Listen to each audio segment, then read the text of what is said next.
Welcome to our program tonight, The Intersection of State Budget and Social Justice. I am Karen Leith, a member of the State Board. Currently, I chair the Advocacy Committee. I come to this as a 41-year member of the League and having held just about every board position in my local league. As moderator tonight, I will try to keep the evening flowing and on time. Please remember that League is a non-partisan organization. We do not support candidates or parties, but we do take action on issues based on a set of positions. These positions have been developed through study and consensus. While League of Women Voters' primary mission is making democracy work through issues of voting rights and redistricting, we also work hard on other issues whose priorities are set at our conventions. Of those issues, fair school funding has been front and center in the last few weeks. But tonight, we are dealing with 5 issues that are very important to us, especially out of concern for equity. While we consider them mostly social justice issues, they do impact the state budget in various ways, both directly and indirectly. Next slide. First, I'd like to recognize the organizations represented tonight. League is at our best when we bring people and organizations together to lift our voices.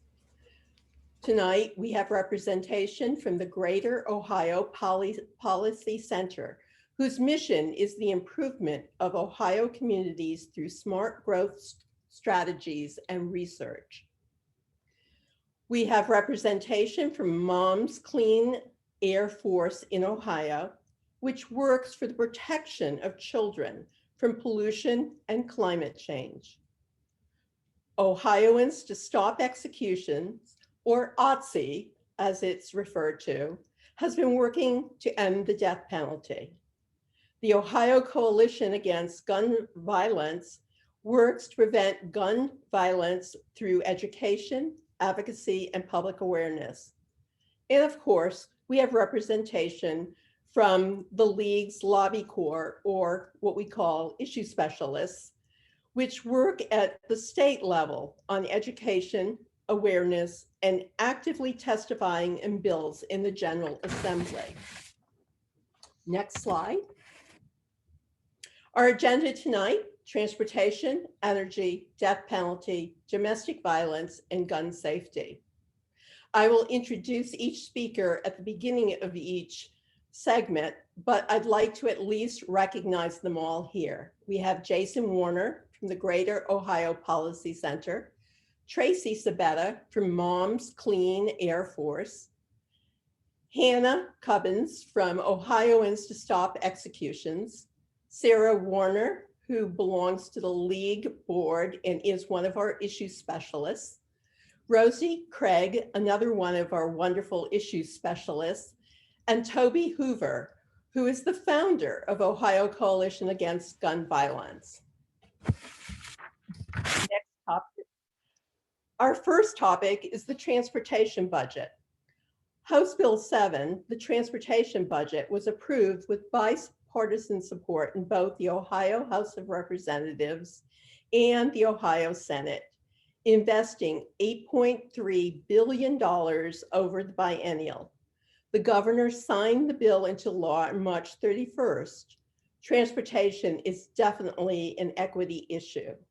Jason Warner is our speaker tonight, and as Director of Strategic Engagement for the Greater Ohio Policy Center, he is responsible for representing GOPC at the Ohio State House, advocating for issues and policy positions central to the organization's mission, as well as overseeing the organization's strategic communications operation.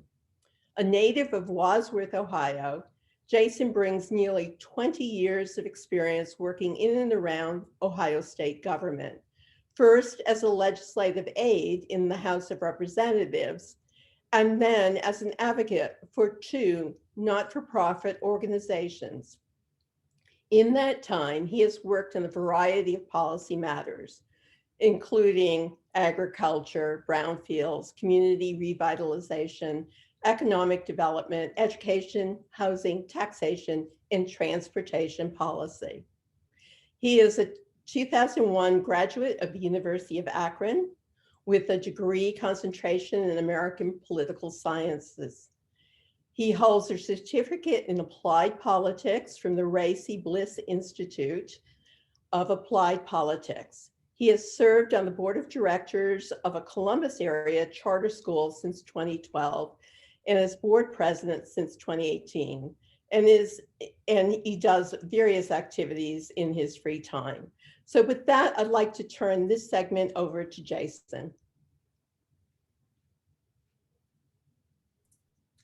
Good evening, everyone. Thank you very much. It is great to be here this evening and talking about an issue that certainly took up the better chunk of the last 2.5 months of my time and attention, which was the state transportation budget. So thank you again very much for having me here. So as Karen did mention, House Bill 74 has already been enacted and was signed by Governor DeWine on March 31st. And it will take effect on July 1st later this year. One of the very first questions that I often get asked about the transportation budget is why there is that initial discrepancy right there. Why is it that the transportation budget gets passed so quickly and then it has this 90-day effective date? Well, we're still continuing to have discussions around the state main operating budget, which was actually introduced the same day on February 1st.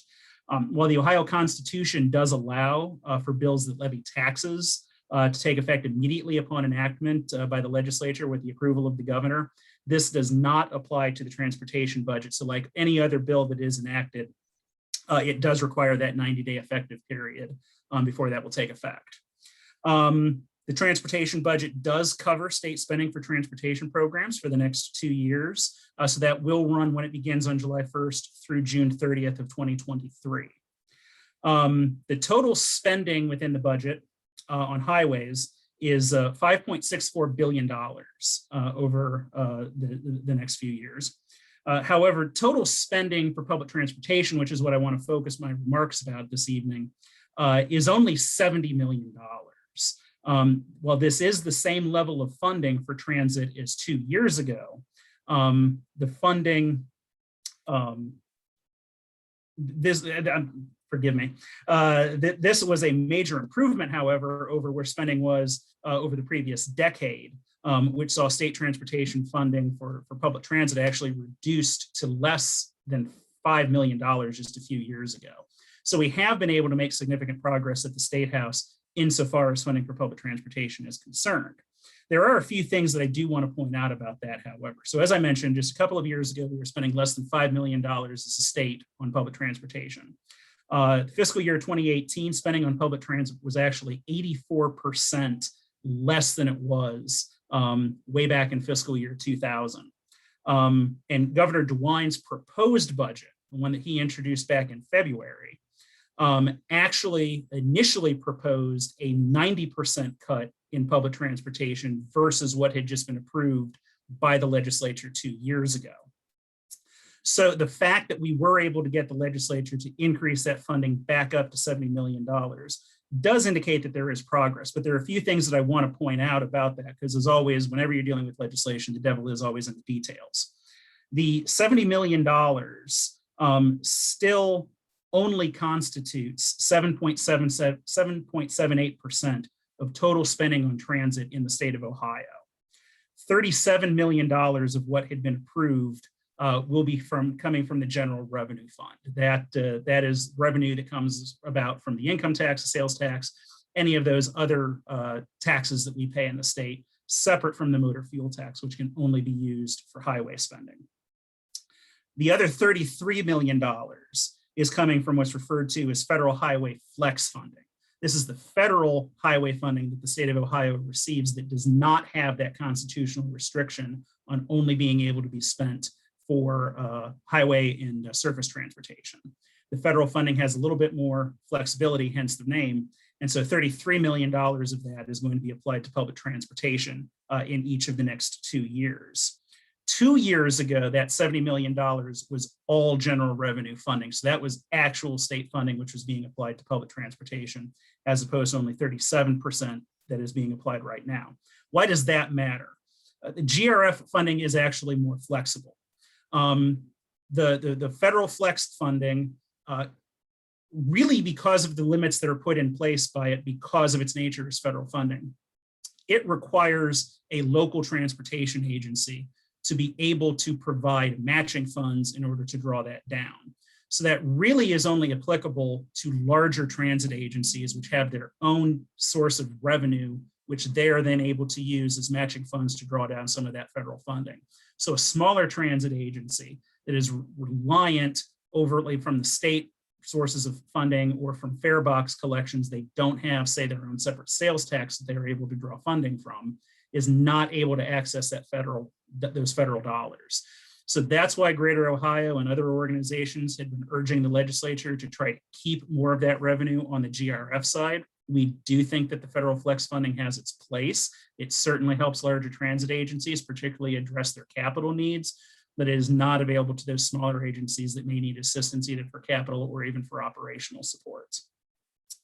A few other things that I do want to draw your attention to. So I know that we've all are very familiar probably at this point with the American Rescue Plan, which was passed in March, signed by President Biden, and funding for which is beginning to filter down to the states.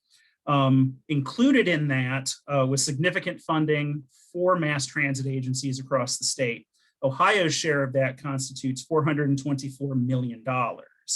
That is going to be going to all of Ohio's transit agencies. And it can be used for payroll, PPE expenses. It cannot, however, be used for operations or equipment purchases, such as purchasing a new bus or bus repair equipment. However, the legislature, seeing that this influx of federal funding was going to be coming down to transit agencies, included a provision in the budget which will allow ODOT to come to the legislature and request the opportunity to return up to $29.6 million in general revenue funding to the state if transit agencies receive guidance from the federal government that they can use that ARPA funding for non-COVID related expenses. This is a concern for us. This essentially, if they were able to return $29.6 million, takes us right back to where we started with the governor's proposal of only providing $7.4 million in GRF funds for public transit agencies each of the next 2 years. This is also, as far as we can tell at this point, the only instance in the budget where local agencies are being penalized for being recipients of federal COVID funding. We're not seeing any suggestions that we reduce the local government fund, which goes to local governments out of their share of tax revenue because of the funding that they're going to be receiving from ARPA. We've not seen any of suggestions of that. It is only transit agencies that that's being applied to. We are concerned about that.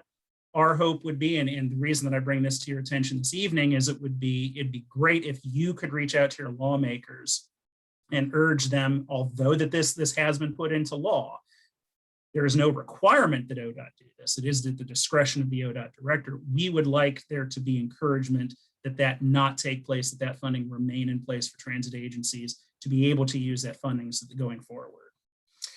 Some other things that were included in the budget that I wanted to draw to your attention to. This was an amendment that was added during the House during deliberations on the document. And over the next 2 years is going to be a total of $10,000, which is going to be made available through the Ohio Domestic Violence Network. That is going to be available to provide transit vouchers, gas cards, or rideshare credits to folks who are in need of assistance. There was a proposal that was made by House Democrats, which the Republicans on the Finance Committee in the House accepted, and that did make its way through the entire budget. So I did want to draw your attention to that as well. So a few observations that I have about the process that we did recently go through here with this transportation budget.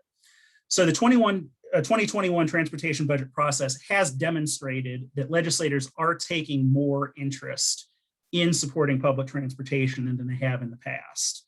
ODOT originally stated when they were asked, why is the governor's proposal only for $7.4 million? The ODOT director in his testimony referred to this as historic funding levels that the administration was trying to return transit funding to. That I view as something that's in the eye of the beholder. I was asked about that when I was testifying on the budget over in the Senate, and I pointed out, as I did earlier, 20 years ago, we were spending significantly more money on public transit funding. The idea that only spending $7.5 million for public transit is really only been within the last 10 years that we've been funding transit at such a low level. So we were very glad to see that the legislature chose to ignore that and has significantly increased public transit funding here over the next 2 years. As I mentioned, we were very upset about the inclusion of that, what I refer to as a poison pill, that opportunity for transit funding to be reduced because of the ARPA funding. I see this really just as a demonstration of the fact that legislatures are still not completely sold on the idea of making a stronger commitment to public transportation at the state level. We are, however, seeing a shift in recognition of the importance of transit funding, stemming from GOP lawmakers' recognition that and increasing need for public transportation, particularly in rural Ohio. This is something that we heard over and over again during the legislative process this past year, was that Republican lawmakers, who generally are representing rural areas within the state right now, are recognizing that there is an increasing need. We have a very aging population that was becoming more and more reliant on having public transit funding, which they need to travel to medical appointments, basic needs and services, and so forth. And we do still have 5 counties in the state of Ohio right now who have no public transportation access whatsoever. And so it's great that we're seeing more and more of a commitment on the part of the state to be able to provide that funding. However, state policy does continue to favor personal transportation, i.e. personal automobiles. And we're spending nearly $6 billion on highway and surface highway transportation compared to only $70 million that is being appropriated for transit funding, which is significantly less than our neighboring states. For example, Pennsylvania is spending over $400 million per year on public transportation. Michigan is spending over $250 million per year in state level funding for public transportation. So while we have been able to make progress here over the last 2.5 years, there is still work to be done. It's very good to be here this evening, and I think we've got maybe a couple of minutes if there are any questions.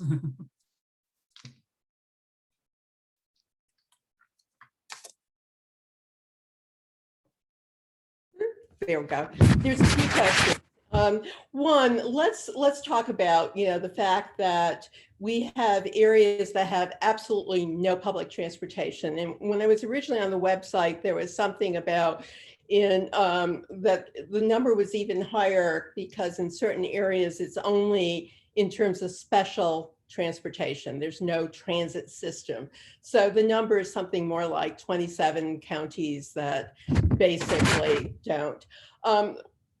What do we have to do to get people to recognize, our legislators to recognize that we have an aging demographic here and it becomes an equity issue?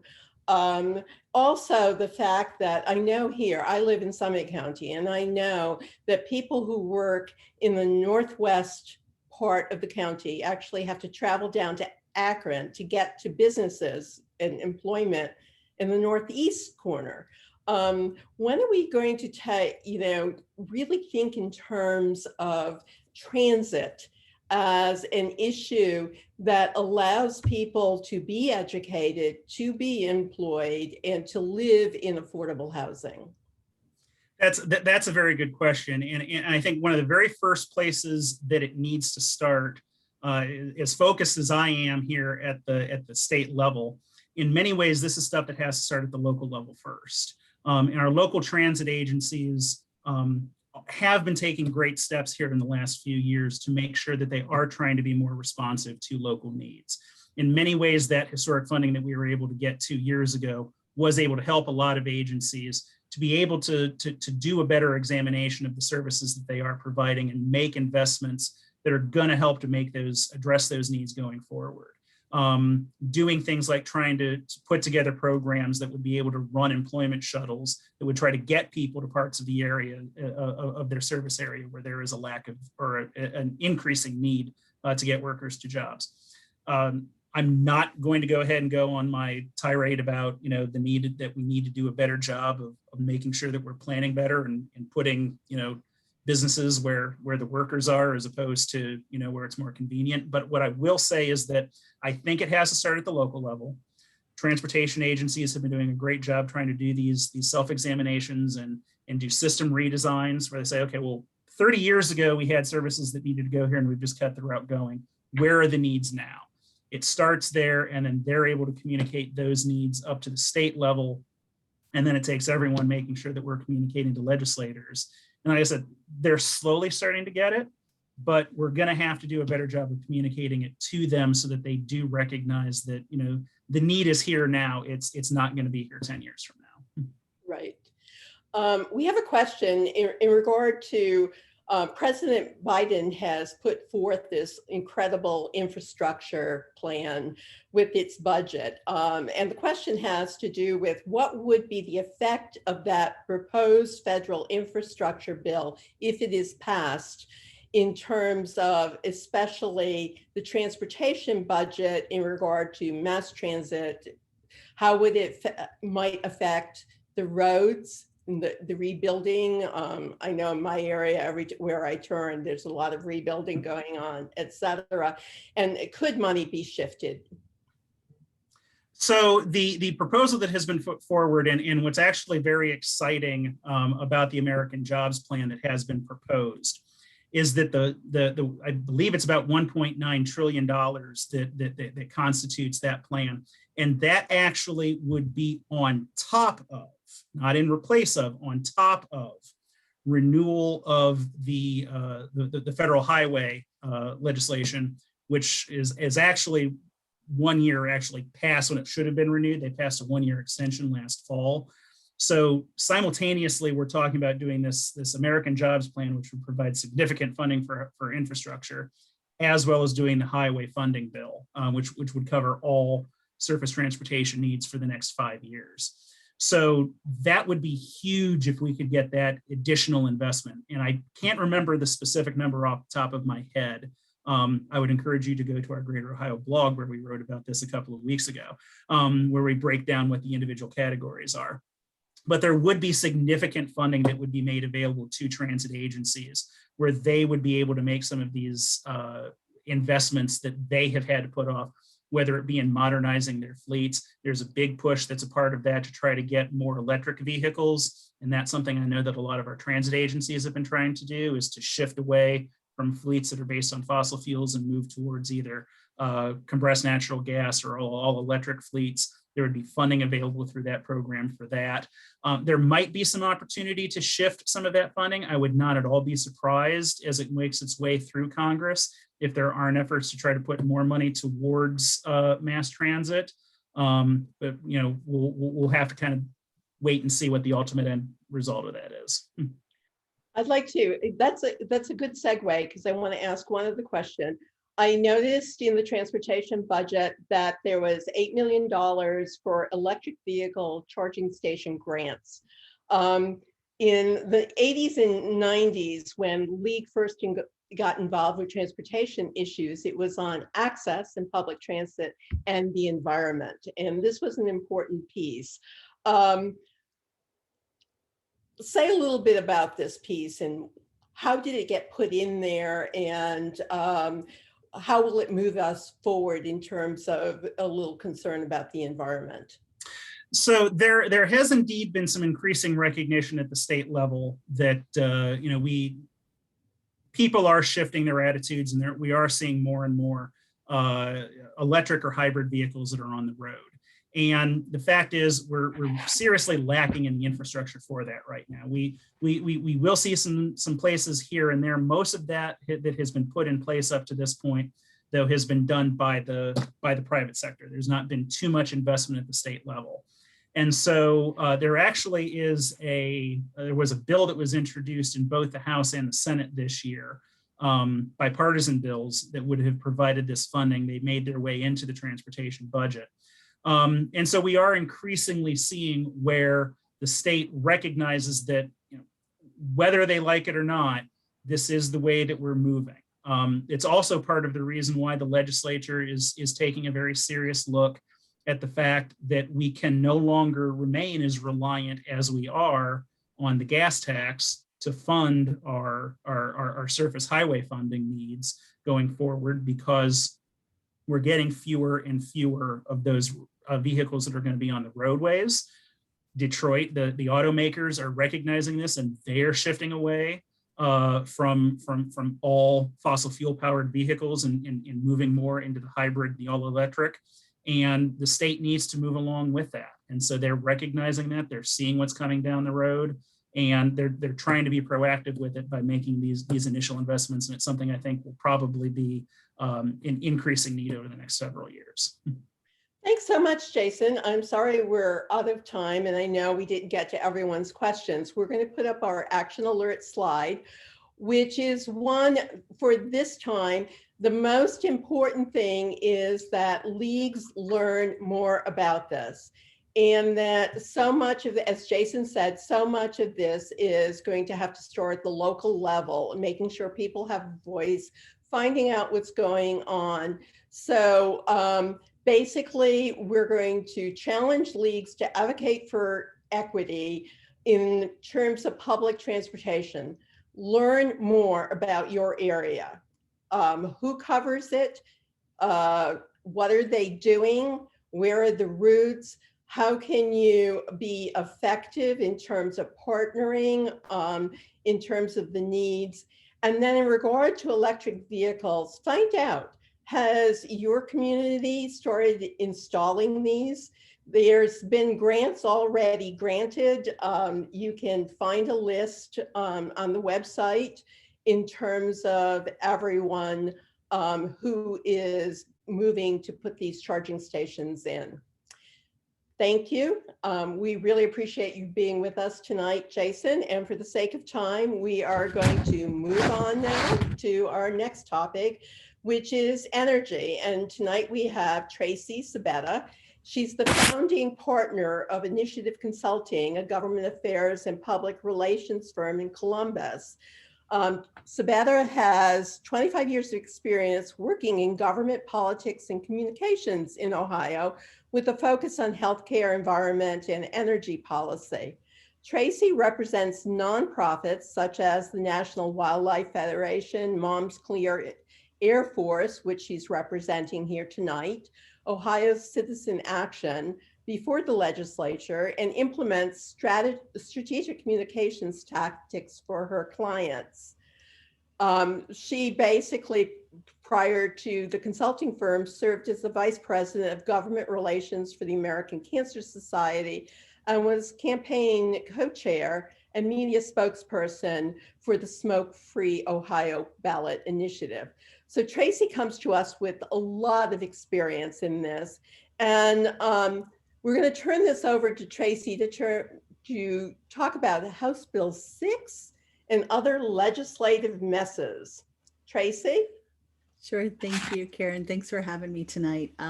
For anyone who knows me, most people would say I'm a fairly optimistic person, especially when it comes to some legislative fights. I think if you're willing to work hard and be smart with your energy and your resources, that no fight is unwinnable. However, that didn't include House Bill 6. So when Karen asked me to talk a little bit about House Bill 6 and what's going on with energy policy in the state of Ohio, I couldn't help myself but to call it House Bill 6 and other legislative messes, because when it comes to energy policy in Ohio, that's really where we're finding ourselves right now at the state level. For those, I don't know if there's anybody who's not terribly familiar with what happened with House Bill 6, but by way of just very brief background, House Bill 6 passed back in 2019, and it was a nuclear bailout bill. It provided subsidies to two of First Energy's old and failing nuclear power plants. As it went through the legislative process, it also added in subsidies for two coal-fired power plants, one of which was in Indiana, and gutted the state's successful renewable energy and energy efficiency standards. There were some other random things thrown in there as well, but those were the main components of the bill. It was a campaign unlike any that those of us who work in this field had seen before, with the kind of money that was being put into this legislative campaign. Had a lot of conversations with reporters who asked me, have you ever seen anything like this? Where is the money coming from? And while we certainly all had our guesses and our feelings on where this was coming from and why, it wasn't really something we were able to substantiate for the reporters, but they were doing some digging. The bill itself passed by one vote in 2019. And then lo and behold, on July 21st, 2020, we woke up one morning to find out that House Bill 6 was at the center of the largest bribery and racketeering scandal in the history of Ohio. There was $61 million that was funneled from First Energy and other sources into a variety of dark money groups that was designed to not just pass House Bill 6, but really to create an empire for Larry Householder through campaign donations for new candidates who would vote for him for Speaker, and also to make sure that House Bill 6 stayed off of the ballot in a referendum effort. So we are continuing to learn more about what has happened. The FBI investigation was announced in July of 2020, but the bill still is on the books right now. There has not been a formal repeal in its entirety of this bill, and former Speaker Larry Householder still holds his seat in the General Assembly. He was reelected in November of 2020. He did not have an opponent. There were several write-in candidates that came in at the last minute once this was all disclosed, but he was still able to secure his seat. He stays in as a member of the General Assembly, and we found it quite ironic to watch him vote to table an amendment that would have repealed House Bill 6. So he still has the opportunity to be casting those votes. We know that there is interest in the caucus in removing him by several of his colleagues. However, he still has a lot of friends in the General Assembly. There are many who feel as though until he has been found guilty, he does not need to relinquish that position. And so there just isn't support in the caucus to remove him at this time. So we have definitely seen other efforts to repeal House Bill 6. The ones that are currently before the legislature are House Bill 57, sponsored by Mike Skindle, and House Bill 18, Republican Laura Lanese has introduced that bill. They are full repeal bills. They are not moving forward in the General Assembly right now. However, we did see the passage of House Bill 128 that was sponsored by Representative Hoops. It repealed the nuclear subsidy portion and the decoupling portion of House Bill 6. Now, decoupling is something that I was not terribly familiar with until 2018, 2019, but what it does is it essentially guarantees a utility will meet a certain threshold of profit for the year. And the reason that this was instituted in 2008 was because there was a fear after Senate Bill 221 passed, which was the law that first initiated the renewable energy standards and energy efficiency standards, that customers were going to choose higher efficiency options for their electricity generation, and that you were going to start to see some utilities losing money. So the decoupling provision meant that they were guaranteed a certain level of profit. And there have been several of these implemented since 2008. And under House Bill 6, First Energy stood to receive about $102 million every year just from decoupling. That didn't include what they were going to receive from the nuclear subsidies and the coal subsidies. So House Bill 128 that has passed both chambers and was signed by the governor removes the nuclear subsidy portion, and it also removes the decoupling portion. There was an agreement made back in February between Attorney General Yost and First Energy that would have removed the decoupling from First Energy as part of a larger deal, but this bill actually put that into law and removed decoupling. What it does not do, however, is it does not address the fact that those renewable energy standards and efficiency standards have still been removed from state law, and it does nothing on what they're calling OVEC charges. Those are the subsidies for the two coal plants that were included, one of which is in Indiana. The next slide. Just so we could have a little smile at the mess that was House Bill 6, there was a very well coordinated, large scale, broad and diverse campaign to repeal this bill once the announcement of the scandal broke. It brought together some very non-traditional partners and really spanned the entire state of Ohio. There were 95 editorials in opposition to House Bill 6 and in favor of the repeal. This was, a lobbying effort, a grassroots and media coordinated effort.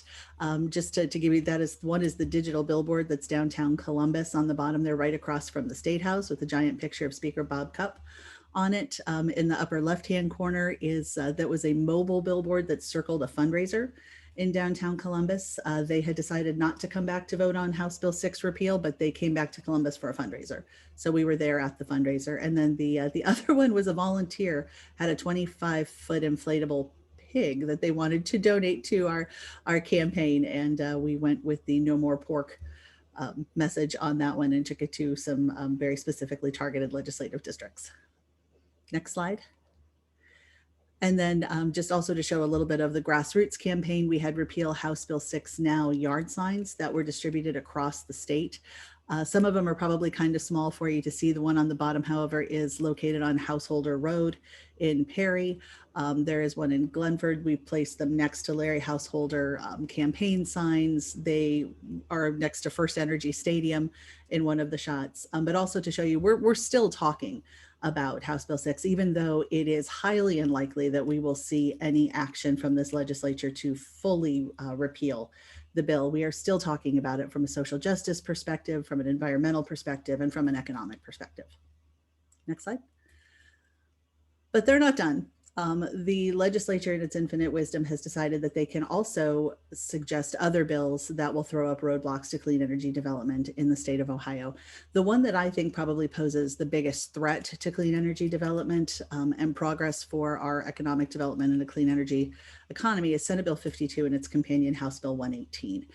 The Senate bill, which seems to be the vehicle right now, is sponsored by Senator Reineke. It would allow township trustees to put wind and solar projects to a local referendum after the Ohio Power Siting Board starts the permitting process, which means developers can come into a region and begin the development process, begin the permitting process, go through the entire process at the Ohio Power Siting Board. But then if they do receive their certificate from the Power Siting Board, a local township can decide whether or not they want to vote to put this resolution on the ballot for those township voters to decide, or the township voters can actually petition that township to put it on the ballot. They need 8% of the vote, the number of registered voters who voted in the last gubernatorial election, just to get it on the ballot. And when you're talking, some of these townships are very small. You could be looking at less than 100 people impacting a multi-million-dollar wind or solar development in these townships. What it also means is that it takes away property rights. There are a lot of farmers who are very interested in putting wind and solar developments on their property, and this gives their neighbors the opportunity to vote on whether or not they get to do that. But I would say probably the biggest is it doesn't apply to any other energy source. In fact, House Bill 201, sponsored by Representative Stevens, does the exact opposite, and it would prohibit local townships from banning oil and gas expansion in the township. So essentially it is a study in contradiction here, saying that you have to, or at least the local community members have the opportunity to put wind and solar development up for a referendum after these development companies come in and spend millions of dollars in the process. However, you cannot block oil and gas expansion in that same township. So it has been an interesting process to watch. There are a lot of the same co-sponsors on those two bills. And then Senate Bill 29, sponsored by Senator Hoagland, is an opt-in aggregation bill. And this is another one that we're watching very carefully. It's not moving as quickly as the others. House Bill 201, the Stevens bill that I referenced, was actually voted out of the House committee today. But Senate Bill 29 would eliminate a local legislative authority's ability to choose an automatic enrollment or opt-out aggregation plan, where everyone in that particular community opts into aggregation unless they proactively choose to opt out. This would require them to opt in, which makes it a whole lot more difficult. It also has a clause in it that if you are already in an aggregation community, you can opt out when it is not the set time to opt out. So this one, as I mentioned, isn't moving quite as quickly, but it is dangerous. We've seen, the city of Columbus passed an aggregation measure on their November 2020 ballot by 76% of the vote. So, I mean, this is something communities are interested in, and it is just, one more attempt by the Ohio legislature to throw up a roadblock to clean energy development in the state. So what can you do? There's so many things. I will say one of our partners, Ohio Citizen Action, hosts a website. It's repealhb6.org. It has been up since August of 2020. It's been revised to match all of the different goings on that have happened over the course of the last year or so. In fact, it'll probably be updated again soon, but there is an auto-generated letter there that will go to your member of the House, member of the Senate, and to Governor DeWine asking them to repeal House Bill 6. As I said, it's unlikely that we'll see a full repeal, but at this point, it is important for them to know that people are still watching. I know that in the chat, I've seen some of these social media handles already shared as well, but these are organizations who are very active on social media and are active in the legislative efforts in Ohio. It's Ohio Citizen Action, Consumers Power Alliance, and Moms Clean Air Force. They also happen to be some that I represent, so I know them well. And I know that they are very active and would love to have folks follow along and make sure that your voices are being heard in the legislature. If you're interested in making a call to your rep or senator, you can call the state switchboard at 1-800-282-0253 and ask for your member of the legislature. If you don't know who that is, you can go on the state website at legislature.ohio.gov and type in your address, and it will help you to identify your member of the Ohio General Assembly. But and kind of circling back to the very beginning, I still believe that we can do some good in Ohio on energy policy. I think if this is not the opportunity for us to have a real earnest discussion on a comprehensive energy policy for the state of Ohio, I don't know when we will have one, but I do know that we're watching our neighbors succeed in the area of clean energy development, in EV transportation and infrastructure, as we've already talked about a little bit, and we are being left behind. So this is the time that we need to take a stand. And I thank you for the opportunity.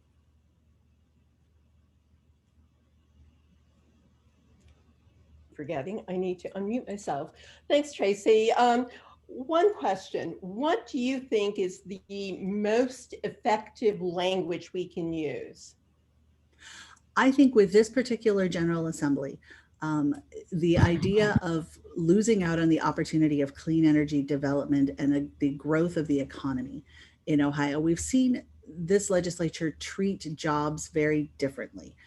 They talk about fossil fuel jobs as ones that we want to protect and that we need to preserve, but they are ignoring the fact that there are more than 100,000 clean energy jobs in Ohio that cannot be outsourced, that will stay in that local community. So I think that they need to understand that this is where the economy is heading in a lot of respects, and Ohio should not be left behind. Would you therefore say that that is the main obstacle to their repealing? Is that the main thing, or is there something else that's preventing? Here everyone's calling for a repeal of this. We have towns in Ohio that have sustainable energy plans. We have towns that are moving toward renewables, and yet our General Assembly is not listening to us. What's going on here? That is the question of the year, and one that I have asked myself more times than I can count. You're absolutely right, though. We are seeing a lot of activity and a lot of progress at the local level. There are local communities. In fact, the city of Sandusky on Monday, their city council passed a resolution that they would join something called the Power a Clean Future Ohio campaign, where they are looking to reduce their carbon emissions by 30% by 2030. They're the 14th community in Ohio to do so. And it's kind of the idea right now that if your local communities across Ohio are willing to do this and want to move forward, that is eventually going to have an impact on the legislature. But back to your initial question as to why, there are a lot of theories. Some are that, First Energy still has a very strong presence in the State House. However, I'm not so sure that that's the case right now. They're not interested in participating in any legislative efforts right now. They are just trying to rescue themselves and cut a deal so that there aren't criminal charges. They're willing to pay financially so that they don't end up seeing some of their employees go to prison. But I think overall, there are a lot of members of the General Assembly who don't want to admit that they did something wrong. and they don't want it to look like they were, in the pocket of the utility. And there are some who believe that it was good policy. That they don't like the way it was passed. Finding out what happened is not something that they would stand behind and support, but they stood behind the policy. That's where Governor DeWine was on this, that he did not agree with how it happened, but he still agreed with the bill, which, has a lot of people scratching their heads. I suppose you can look at it as a difference in ideology. But I think once this broke, we all expected that this was the opportunity to repeal the bill and to start having that sincere conversation about energy policy. And that was not the direction this General Assembly wanted to go. Thanks so much, Tracy. And again, you saw our take action slide. The link is in the chat. Please, right now, click on the link, and with a couple of clicks, you will send a basic message through the League website, and it is repeal HB6 now. Very basic. We need to repeal it now. Thanks so much, Tracy. Thank you. Now, the death penalty. And we made a fast switch. We are very sorry that Jennifer Pryor, who was going to be our speaker, had emergency surgery. So we have Hannah Cubbins tonight, who is the executive director of Ohioans to Stop Executions. She started as an intern at Ohioans to Stop Executions in her senior year at Denison. And she joined as full-time staff after graduation and now serves as the executive director. She oversees, manages, and implements the statewide strategy to repeal Ohio's death penalty. Hannah? Hi, thanks, Karen, and thank you everyone for having me here tonight. Super excited to talk to you about this issue, and I think I'm just going to jump right into it because I want to make sure we're being mindful of our time. So just some quick fast facts to get us started. Ohio reinstated capital punishment in the 1980s. And since then we have executed 56 individuals using a variety of protocols, but most recently it's been a 3-drug lethal injection protocol, which I'll talk about in a moment. Our death rows are located in Chillicothe, Ross County, Ohio State Penitentiary, and Youngstown. And then the only woman on death row is in Marysville. So as I just said, there's 138 people on death row and 1 woman. And the last execution to take place in Ohio was in 2018. Next. So before we get into some of the issues with the death penalty, I want to take us back to 2018 during the Ohio gubernatorial election. So during that time, the organization had 2 paths in mind depending on who was elected. If it was Cordray, we knew we could probably focus on reform measures or even repeal. But we were worried about DeWine because, we were worried the work would be nonstop clemency campaigns due to the really aggressive execution schedule that would have started under his administration. But very early on into his term, findings from an evidentiary hearing in a federal magistrate judge's courtroom showed that Ohio's lethal injection protocol was torturous. There were 24 out of 26 inmates executed with this method. Not all of those were from Ohio. But 24 of those folks suffered pulmonary edema, and the drugs used were shown to cause a fire in the veins sensation and also a waterboarding sensation as fluid would fill the lungs. So Governor DeWine saw this, and he rightfully said, "We're not torturing people to death on my watch." And he ordered the Department of Corrections to find another protocol. And, to my knowledge, this has not yet happened. There are no pharmaceutical companies who want their product being used in this manner, and there's no other way to carry out executions in the state currently. So knowing that we would be having, reprieves in a space and time where we weren't doing clemency work, I started talking to legislators. In the span of like 4 or 5 months, I spoke with over 100 legislators. Those conversations are obviously ongoing, but that first initial round of meetings was really to take the temperature of where folks were at on this issue. And I found that those conversations totally debunked this long-held misconception that the left is in favor of repealing the death penalty and the right wants to keep it.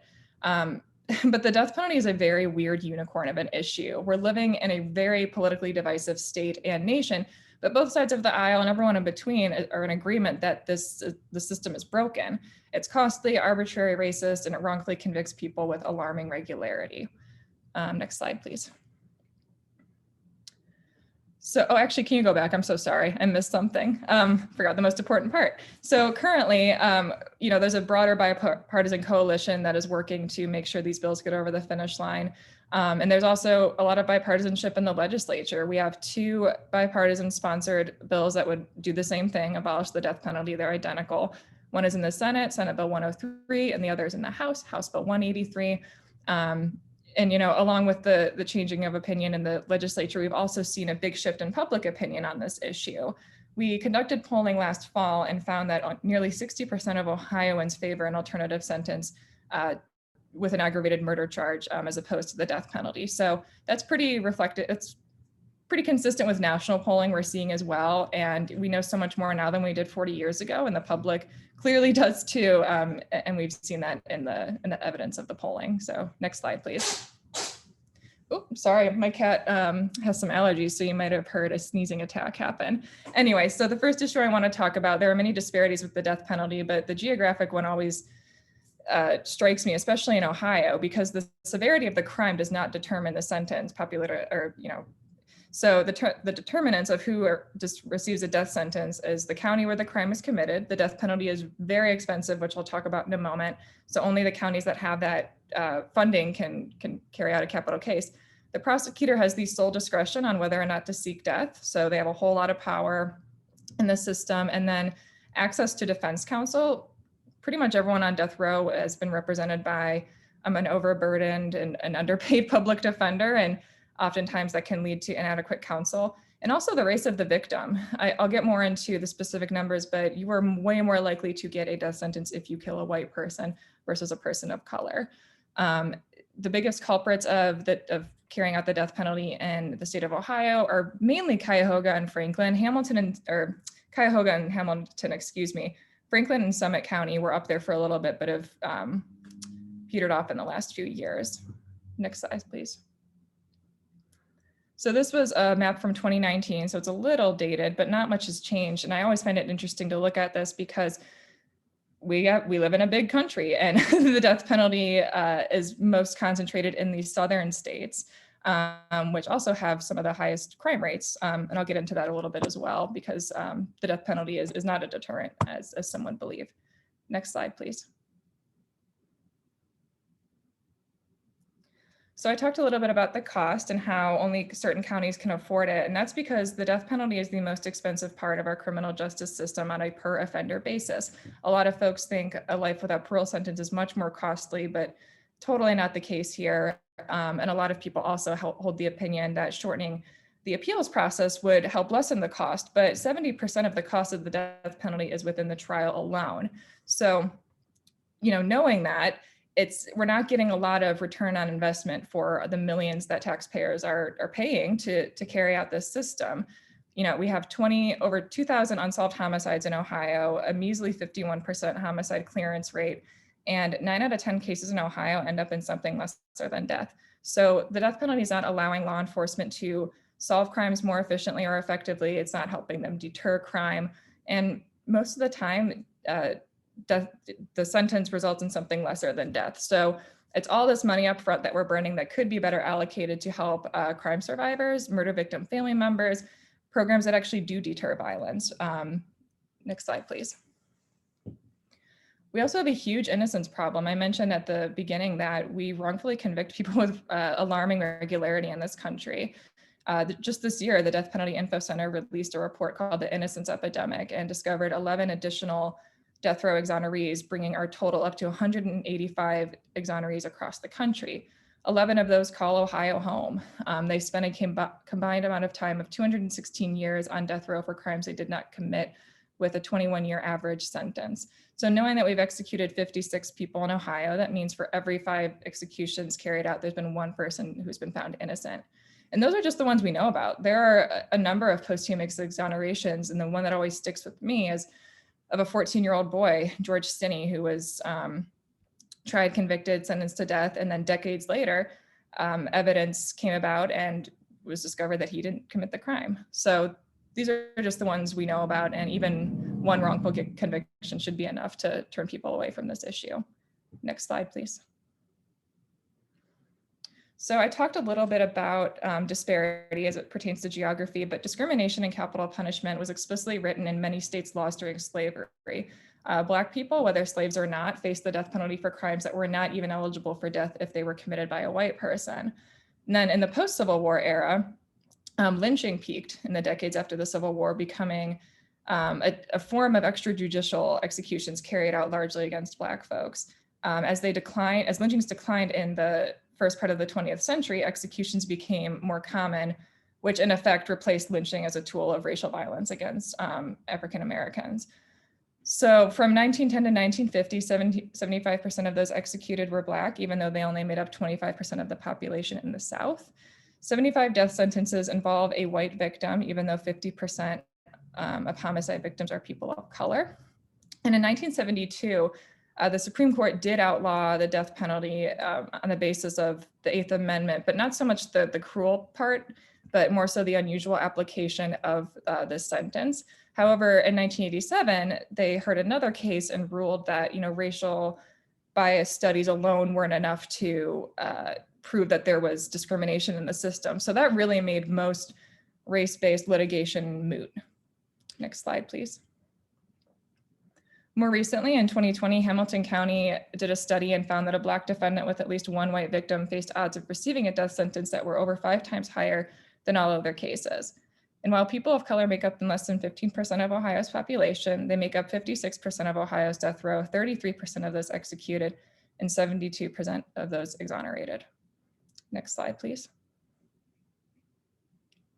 So a common argument we hear from folks who are still in favor of keeping the death penalty is that we need it for folks who have lost a loved one to murder for some sense of closure.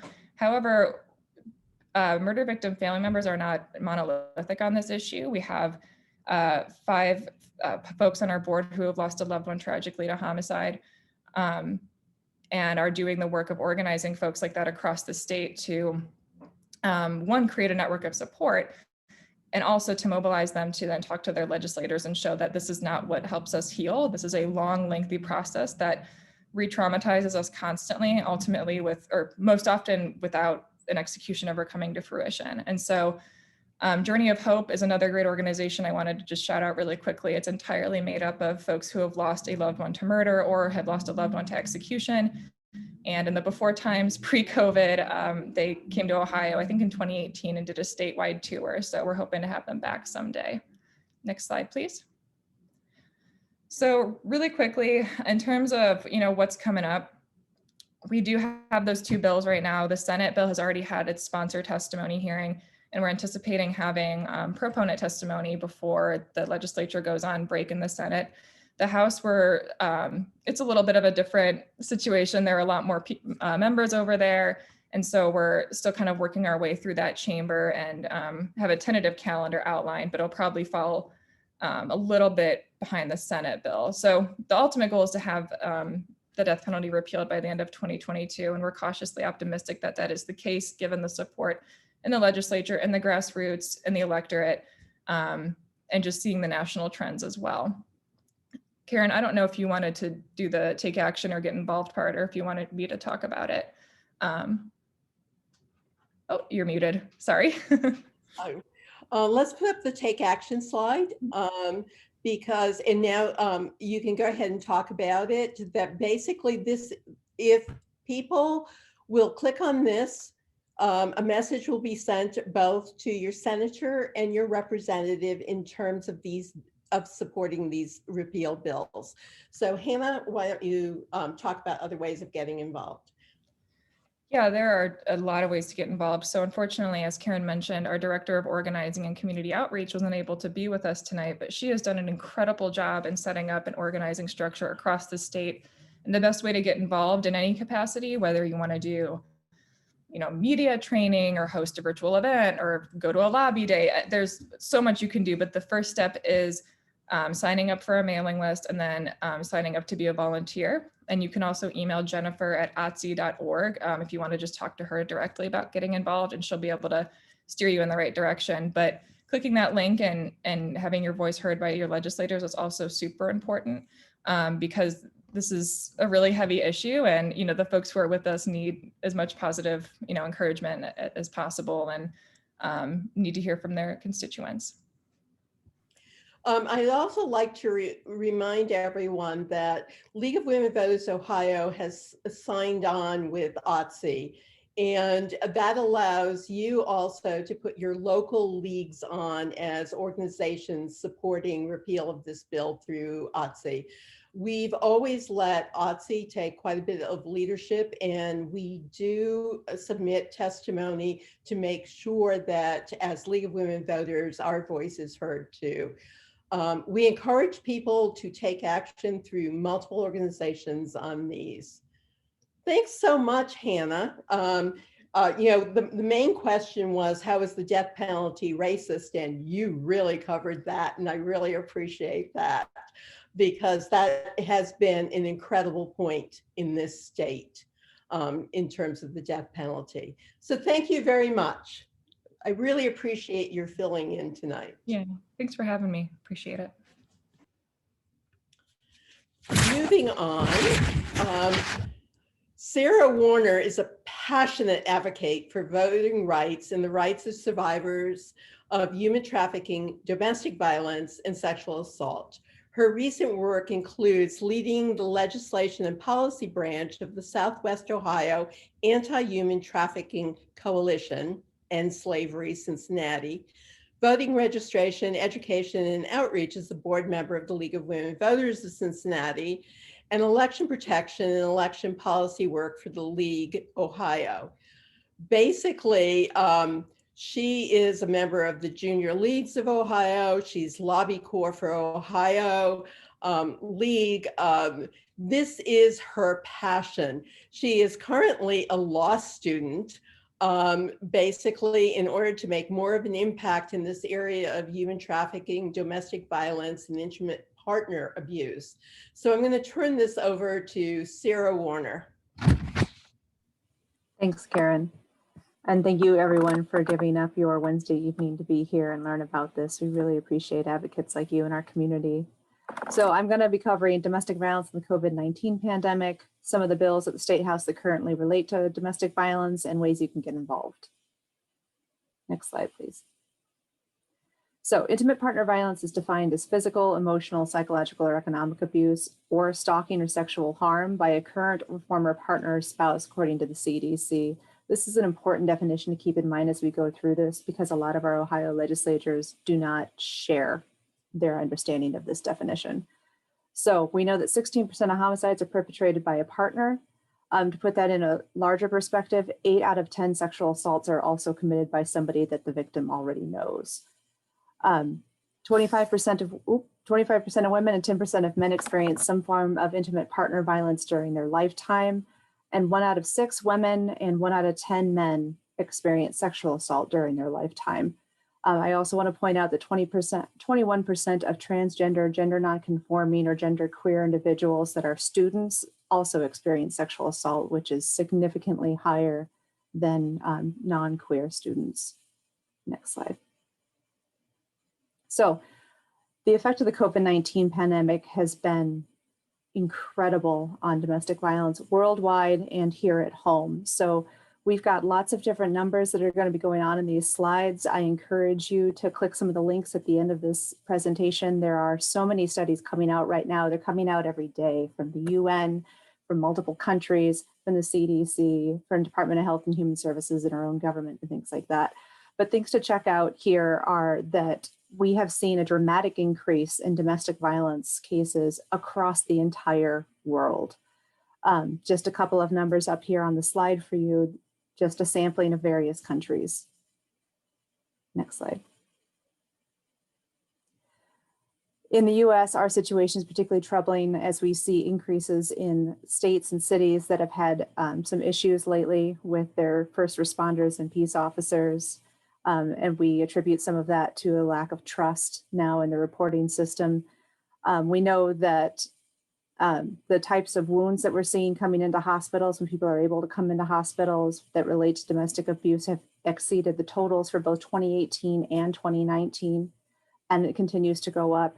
And then deaths resulting from domestic violence have increased by 35% in Ohio alone in 1 year, and they're continuing to go up. Again, just to put that in perspective, our shelters here in the state of Ohio are experiencing 2 to 3 times the amount of demand in a day that they have experienced in 2019 and 2018. And they're getting calls for emergency situations at the rate of around 28 calls an hour. Next slide, please.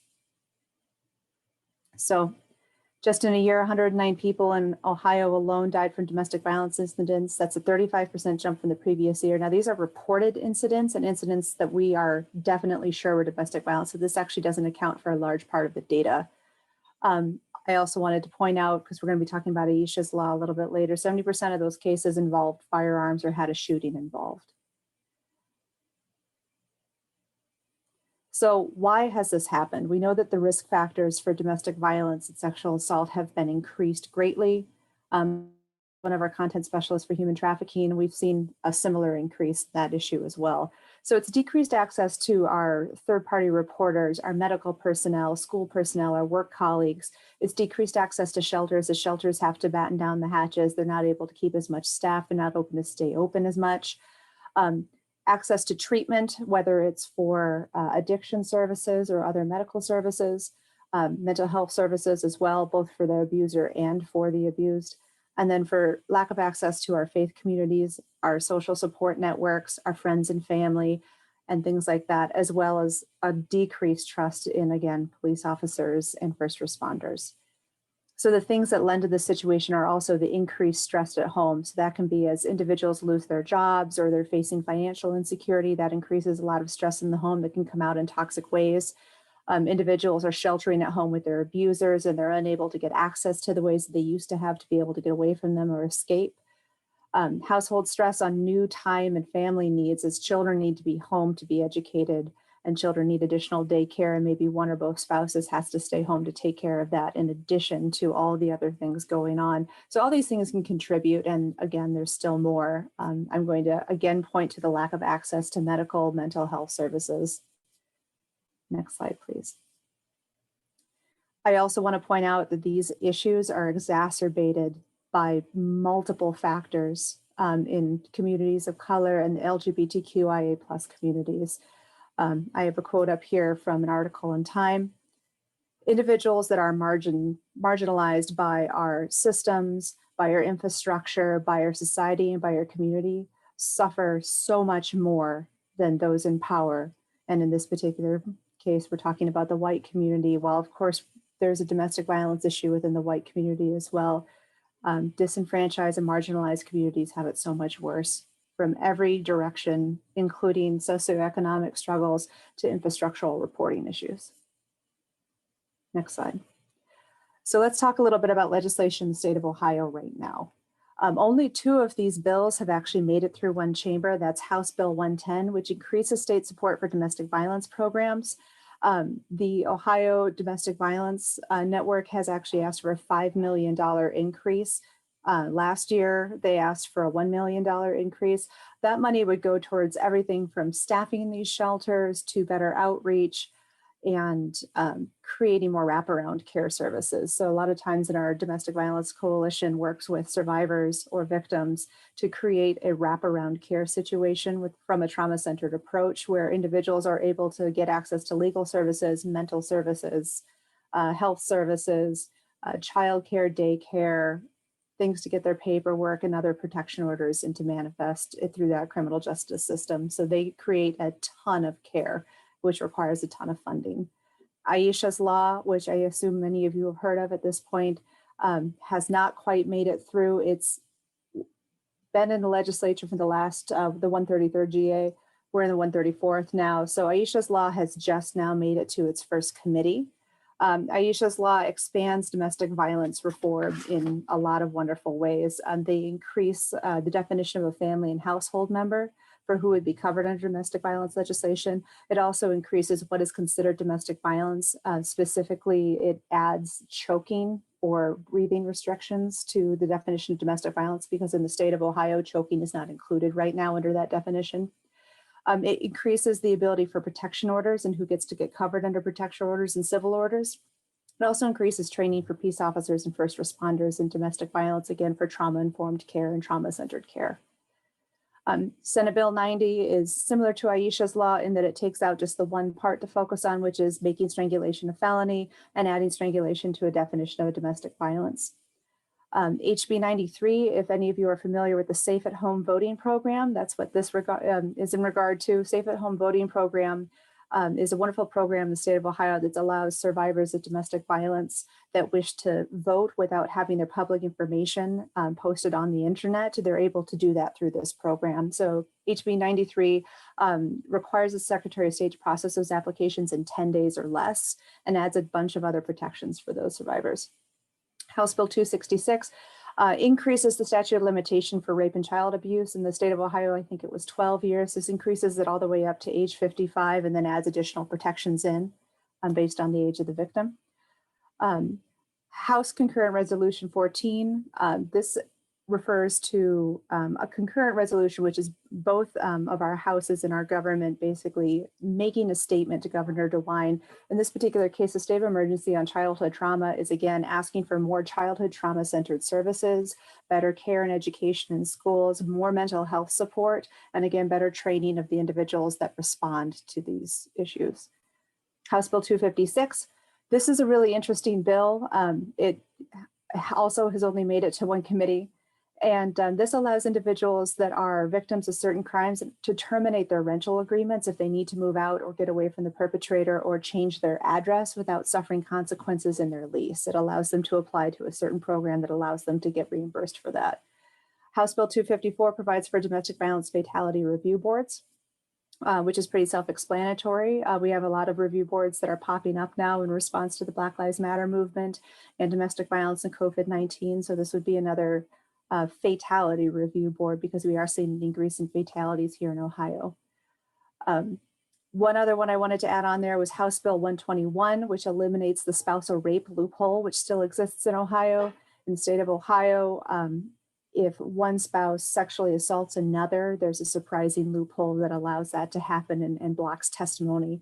So again, HB 121 is a fantastic bill that I would love to see make it through fruition. This is its third time around, I believe, going through the system.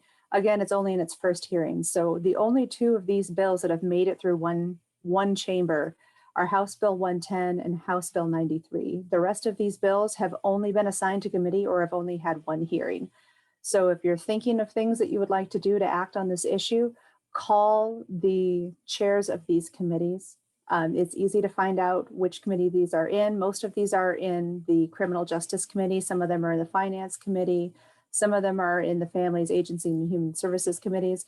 But the chairs of those committees are who you would call, and you would say, you need to get this bill to a hearing, and then you need to pass it. That's easy to find on the Ohio Legislature website, which is on the next slide, I believe. Yep. So again, call your legislators, advocate for good bills to be heard and passed. You can call your reps, you can call your senators, you can call reps and senators that are not your reps and senators. Again, approach them through their committee. You can find out where this bill is, and the committee listing is all on the Ohio website.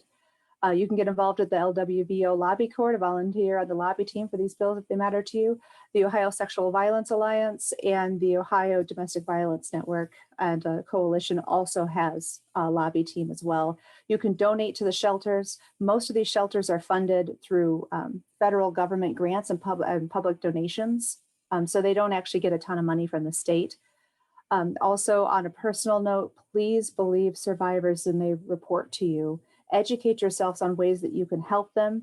I keep a Google Drive on my computer that has a whole list of various networks. It has lists of scripts. It has workbooks for survivors and things like that. So if you or someone you know comes in contact with these things, please don't be afraid to reach out. Encourage them to reach out and help them get to people who can help them. You can learn about the resources in your area, in your city, in your state, in your county, and you can provide that for them if somebody you know reports to you. Karen, you are muted again. We're going to put up the take action slide. We decided these are resources, and yes, you will be receiving these slides so that you can refer back to them. Our bit.ly will take you to a take action on Aisha's law. We'd love to see this pushed.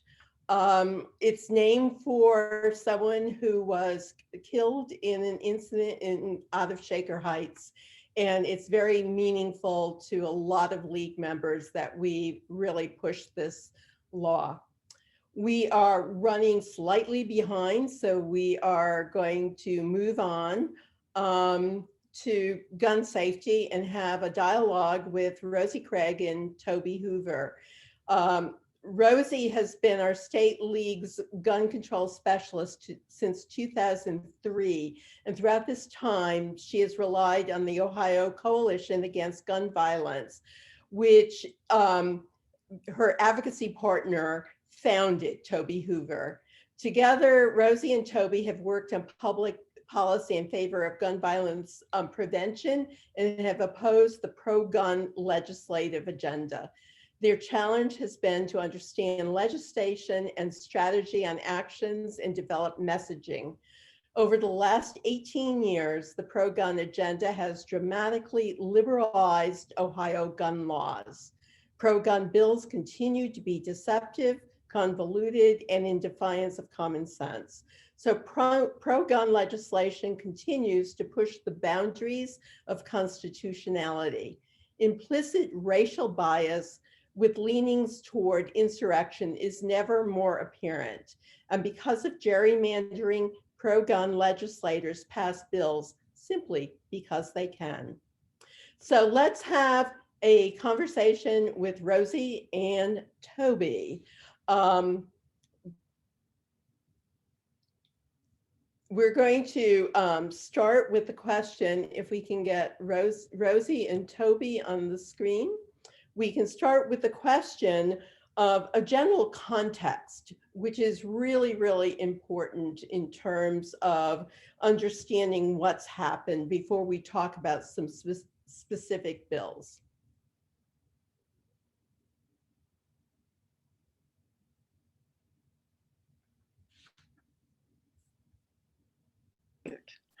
Okay, now you can hear me. Yes. Okay, all right. The context that we live in the gun violence prevention world is like being David against Goliath, except we don't have a slingshot. And it's a very hard advocacy. It's very emotional advocacy because what we do is, of course, we watch the news like everybody else and we see people dying and there's nothing that we can do to stop it. And so the political context that Toby and I right now are coming here to address the legislative angle, public policy angle of this. But like so many things, we are living in a gerrymandered, one-party controlled state. And since 2004, when the CCW law, first CCW law was first passed, there's been major changes every session. About every 2 years, they wait until the lame duck session. We have, in the last 4 or 5 years, been very blessed to have supporters of our point of view introduce a lot of really, really good bills. But a lot of those bills don't even get hearings. And oftentimes the pro-gun bills that get introduced, especially this last session, they've been introduced with enough co-sponsors to pass the bill outright. And once those bills start moving in committee, there's very little that we can do to stop it. The situation in Ohio reflects other gerrymandered states that are controlled the way Ohio is controlled. We have the problem where actually the majority of people favor more restrictions on gun carrying, gun ownership, gun purchases, gun accountability, but those people don't vote the legislators out of office. And another rather subtle point many people don't think about is that gun violence affects all kinds of entities, just so many entities. It affects domestic violence, it affects mental health, it affects the religious community, it affects race, but we tend to be kept in our little cubbyhole. And people are afraid of gun politics. They're afraid of the contentious nature of it. We've also had situations, particularly Toby has had situations where certain groups don't want, they agree with us, but they're afraid of taking on our cause as part of their cause because they're afraid they might offend the legislators that might support them. Gun violence has changed a lot since Toby and I started 20 years ago. What is really happening now is there's so many more groups out there. We need them also. And I was just wondering if I could have Toby break in here a little bit and just describe some of the groups that she's working with, because I work a lot with her and she has the leadership role of accessing the resources of other states. And this is kind of coming together recently. It's one of the more hopeful things. Thanks, Rosie. I'd be glad to do that. Because Stand Your Ground has been such a terrible issue across the country and had a lot of things going on in the last couple of sessions, which we held it off for a long time. It really was pushing hard this last year and eventually passed. But in that process, we formed an Ohio coordination committee where we worked with a lot of entities in Ohio, and then we worked with national entities like the Community Justice Active Foundation and the Giffords Foundation and the Brady Group. And what we have there is a lot of expertise where we can get lawyers to tell us exactly where that little loophole is in some of these things. And we were really glad to be able to do that, working with all of them, because there were hundreds of people that testified against that bill. And there were the majority of them that made a point to let them know how racist it was. And yet they passed it. And so again, as a league member, I always remind myself that the suffragist movement started prior to the Civil War, and the people who started the suffragist movement did not see it enacted. Therefore, Toby and I have to keep it up, even though we feel quite discouraged at times. The gun lobby has gotten away with a lot of nasty messaging that is catchy, and we've let them get away with it. But we have to remember that since 2001, there's been a 35% increase in yearly gun deaths. Okay, so the paradigms that they use is that, like, I need my gun in case I need to curb the overreaching arm of the government. Now, I've heard that since I've started listening to testimony since 2001. Now we've seen what that means. Now we've seen, oh, what does it mean to curb the overreaching arm of the government? If I don't like your politics, I can march on the Capitol. I can fight the police. And I can join these white ring groups that question the government's ability to do its job. And all we need to do is think of Charlottesville and the armed protests of the AR-15s marching in, forcing their way into the Michigan State House. There's another paradigm that we let them get away with. I need my gun for self-defense. The self-defense argument is a solution in search of a problem. It confuses the safety issues of, like, a bicycle helmet or a seatbelt with that of somebody who says, I need my gun for self-defense. Well, while you're carrying that gun for self-defense, a lot can go wrong. And also, people are fragile, people have tempers, and people use a gun, claim, I would never be a criminal or anything. I'm a law-abiding citizen. They're law-abiding. They are a law-abiding citizen until they're not. And so, as we've seen in Ohio, we saw the passage of CCW in 2004, the passage of preemption for local governments, local cities to have gun ordinances to try to target specific activities. And then, of course, Stand Your Ground passed last year. Rosie, I'm going to interrupt here. As you bring this up, how about talking a little bit, and we're getting some questions about HB 99 Yes. regarding the concern about bringing guns into school safety zones, and also HB 227. They have something very common in that they're lifting restrictions. Yes. So HB 99 really connects to the 2018 Madison Township court case where the school board wanted to authorize a certain number of people to carry guns into the school. They had CCW licenses. They had the FASTER training from Buckeye Firearms. And they felt that that was a correct answer to an incident, a violent incident that they'd had in their school prior to that. Parents took that to court. They took the court over transparency, but it pitted two bits of the revised code against one against the other. SRO RC 109.78 defines that if you're going to have a resource officer in the school who carries a gun, and he has to be either a active duty policeman. If he's not an active duty policeman, he has to have active duty policeman like training, characteristics, and whatever. But then you have to go back to the other part of the code, RC 2923.122. Essentially, you have to remember that the gun lobby's answer to the shootings of Sandy Hook was not to support better gun laws, but was to promote teacher training. And so our local sports shooting organization developed their training programs and marketed them to the schools.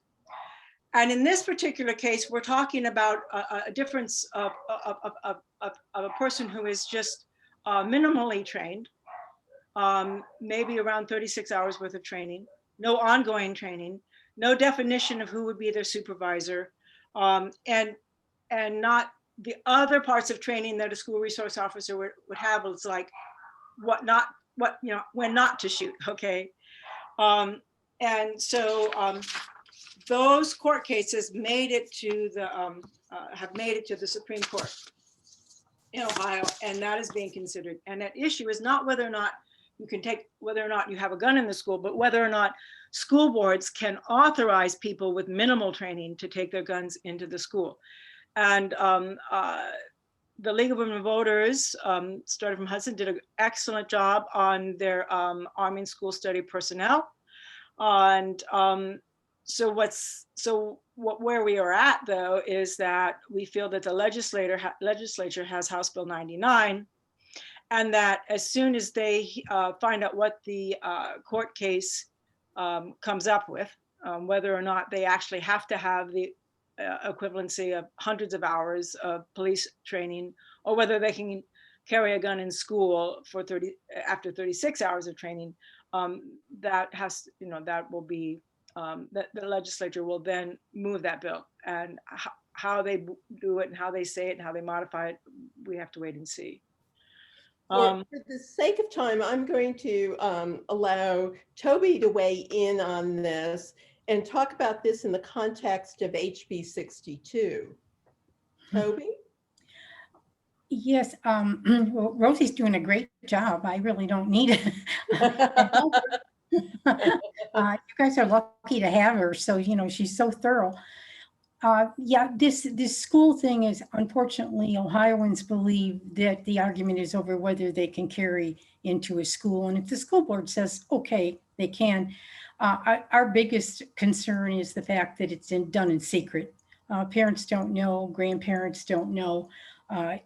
If you tell people one of the things you can do is go to your school board meeting and see what they're doing, they say, why? And do you know if guns are in your schools? If you're working in the school, do you know if there's guns in there? And no, they don't, because they're allowed to keep it secret. So that's a shame. And we, of course, agree with what the League of Women Voters concluded, that we'd rather not see any guns in schools. But that has been already decided a few years back. And so now we have to look at, of all places, do we want all the training that we can get? And these things all... Can you sum it up in terms of this whole attitude toward becoming a sanctuary state? Yeah, it all connects to one another, whether it's allowing people to carry guns in schools, whether it's stand your ground, whether it's the permitless carry. The sanctuary states, at first we thought, what does that mean, and will it really go anywhere? And we didn't think so, but I have to tell you, there's been 6 states that have passed a sanctuary law in April of this year. Now, we're convinced that it will end up in court, that they really can't do that. We have different branches of government to do different things. And it's not theirs to just arbitrarily say, well, we're not going to, live by the laws that are there. But in doing those things, as well as hooking it to all the preemption that we have, it all kind of comes together so that they don't have to abide by any laws, and they can do away with any restrictions that are out there. And so then that's when we see all the training being weakened. We see stand your ground. In 227, we see that people are going to be able to not tell a law enforcement officer that they're carrying. And so our big question to all of them has been, you pass stand your ground, you want a sanctuary state, you want people to be able to carry without a permit, and you want them not to tell the police officer if they're carrying. And our question is how do you think that will work?